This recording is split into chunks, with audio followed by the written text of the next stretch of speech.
On refait la semaine éco avec Véronique Riche-Flores. Bonjour Véronique. Bonjour. Vous êtes économiste indépendante et présidente fondatrice de Riche-Flores Research AM.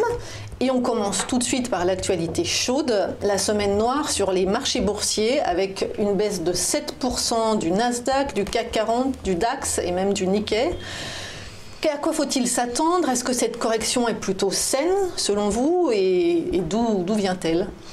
Alors, je pense qu'une partie de la correction est plutôt saine parce que les marchés, notamment américains, étaient beaucoup montés, sans doute dans des proportions, d'abord on s'en doute tous, assez intenables, et dans des proportions exagérées par rapport aux fondamentaux de l'économie. Donc il y a une correction. Alors, sur l'Europe, la correction fait un peu plus grincer les dents et pose des questions un peu plus fondamentales, effectivement, notamment sur le DAX, qui depuis finalement 2015 a quasiment rien fait et plutôt baissé si on enlève les dividendes des indices. Donc on a un environnement qui se fragilise à nouveau. Alors est-ce qu'il faut paniquer? Est-ce que c'est un grand signal d'alarme? Je ne le pense pas pour plusieurs raisons. D'abord, la croissance économique est toujours un peu là, moins certainement que ce qui était attendu en début d'année, mais je pense que les prévisions de l'époque étaient probablement trop optimistes. Un peu injustifiées d'ailleurs. Moi-même, je n'étais pas très confortable, donc on a une correction assez légitime.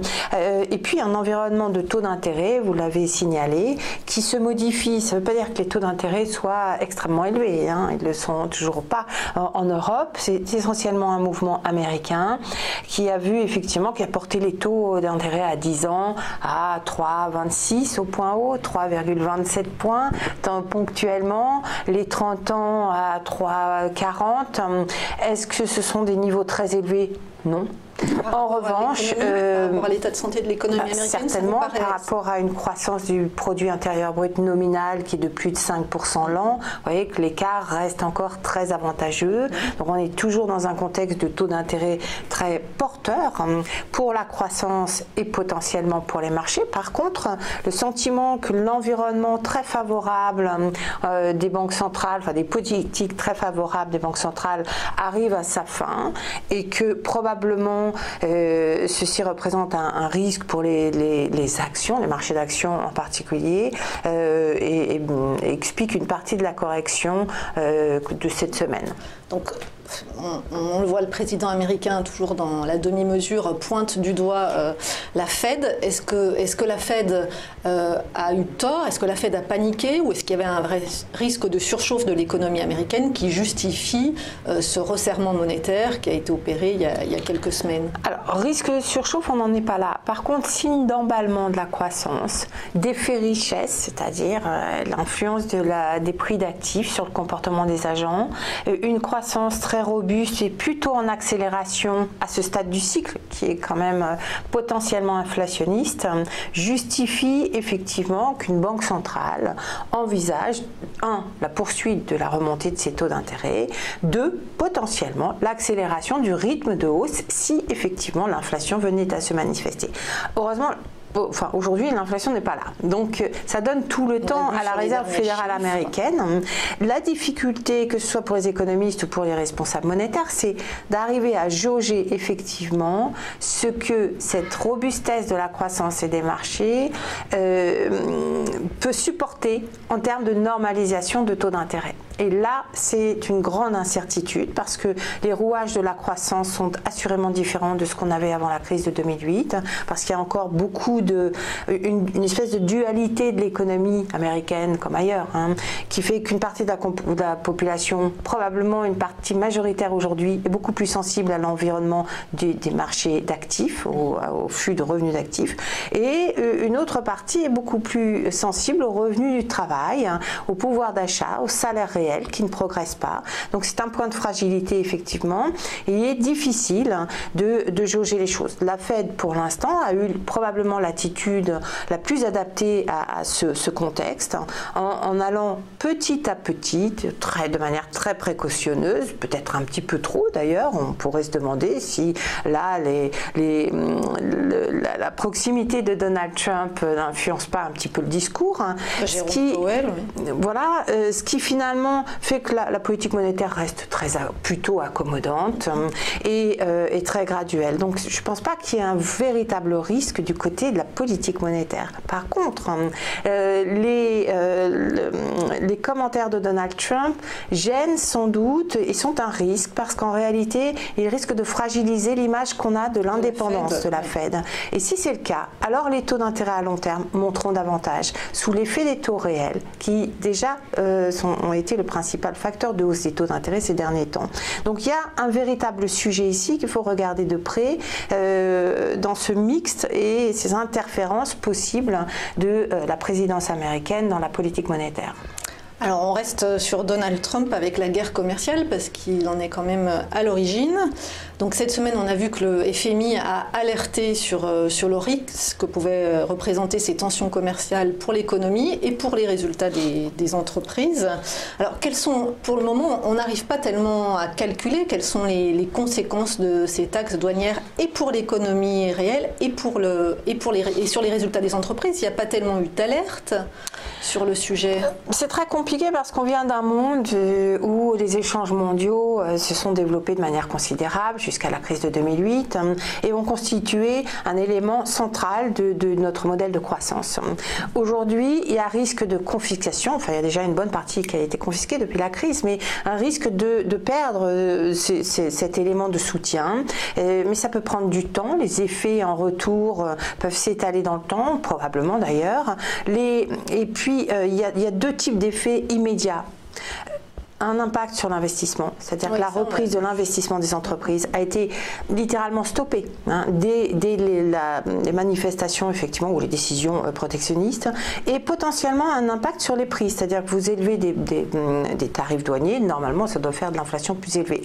Si ça peut passer, sauf et aujourd'hui on voit que ça passe pas. Donc que les entreprises finalement absorbent ces hausses de tarifs, une partie des entreprises extérieures, une partie des entreprises américaines, résultat des courses on n'a pas d'inflation et pour l'instant on a effectivement un contre-coup sur l'investissement.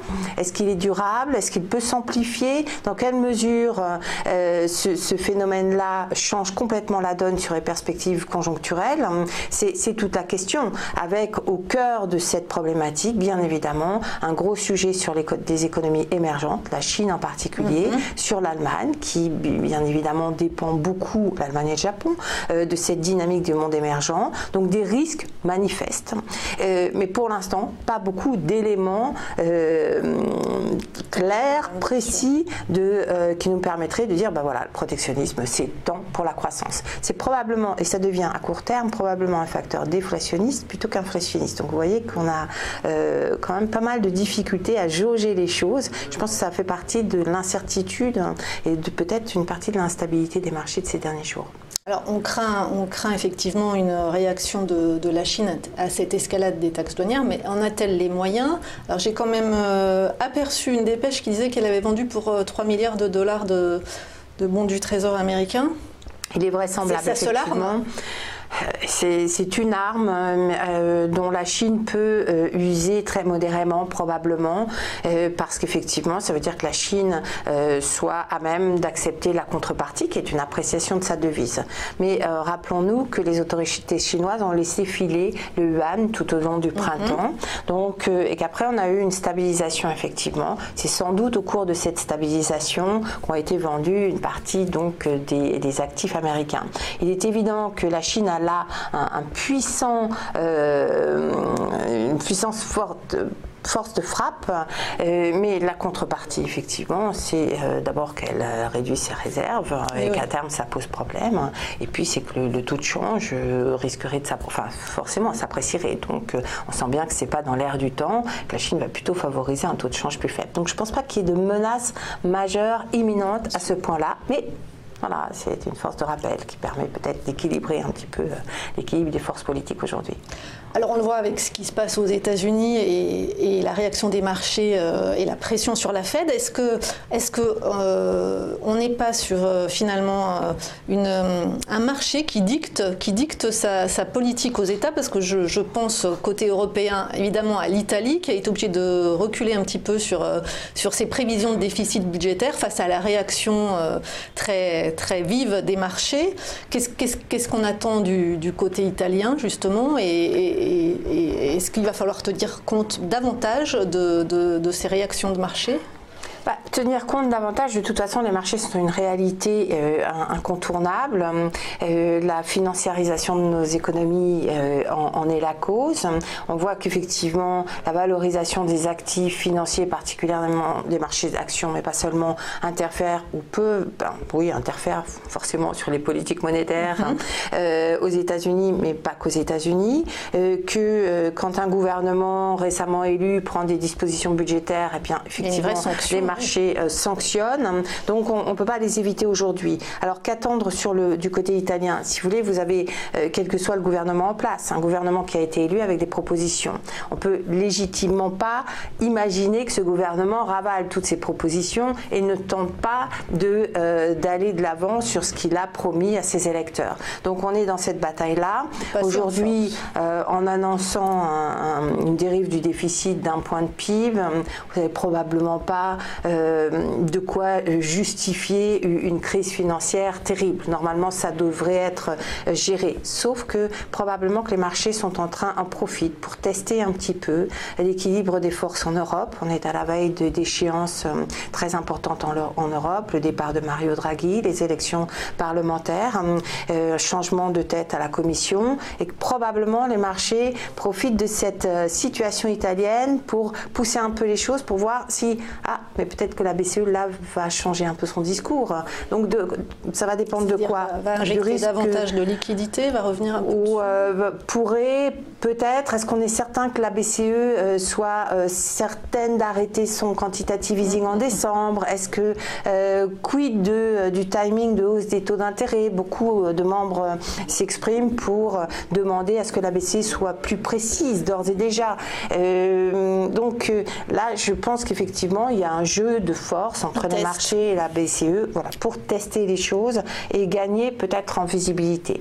On est dans ce contexte-là, ce qui coûte potentiellement très cher à l'Italie, avec des taux qui montent à 3,60, 3,70. Ça fait également partie des risques d'embarder, mais voilà, je pense que c'est assez, là aussi, plutôt temporaire, en gardant un œil très vigilant sur ce sujet-là. Merci beaucoup, Véronique Riche-Flores, économiste et présidente de Riche-Flores Research Asset Management.